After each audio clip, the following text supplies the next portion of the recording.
ইনথেম নগাপথাৰত ৰঙালী বিহু মাৰ্ঘেৰিটা সমজিলা অন্তৰ্গত ইনথেম নগাপথাৰত ৰূপালী জয়ন্তী বিহু উৎসৱ আয়োজন কৰা হৈছে। ৰঙালী বিহুত ৰদৰ তাপ নিউচি জনসাধাৰণৰ ওলাই আহিছে বিহু উপভোগ কৰিবলৈ। বিহুৰ আজি প্ৰথম দিন। ৰূপালী জয়ন্তী উপলক্ষে বাৰে বাৰে ৰহণীয়া শোভাযাত্ৰা অংশগ্ৰহণ কৰে বিভিন্ন জনগোষ্ঠীৰ সমুদায়ৰ কলা সংস্কৃতি দলসমূহে। শোভাযাত্ৰাৰ মুখ্য আকৰ্ষণ সময় গগৈ। শোভাযাত্ৰা অংশগ্ৰহণ কৰে অসমৰ জনপ্ৰিয় ইউটিউবাৰ সময় গগৈ। প্ৰয়াত গণশিল্পী ৰাজীৱ হুৱৰণী মঞ্চ উদ্বোধন। ইয়াৰ পাছতে বিহুত বিভিন্ন প্ৰতিযোগিতা অনুষ্ঠিত কৰা হয়। মাৰ্ঘেৰিটাৰ পৰা কিষাণ লালুঙৰ ৰিপৰ্ট, টাইম 60 অসম।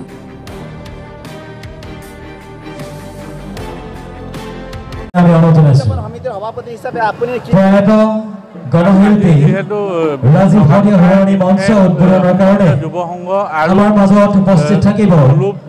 আমি আমন্ত্ৰণ কৰি অনা একলগ হৈ পিনে অসমৰ ৰূপালী এগৰাকী আয়োজন কৰা হৈছে আৰু এই দুদিনীয়া প্ৰখ্যাত কণ্ঠশিল্পী তথা সকলো শিল্পী আহি পিনে লোহিত গগৈদেৱৰ দ্বাৰা আমি আৰু সাফল্যমণ্ড কৰে সাংস্কৃতিক মঞ্চখনি উদ্বোধন কৰি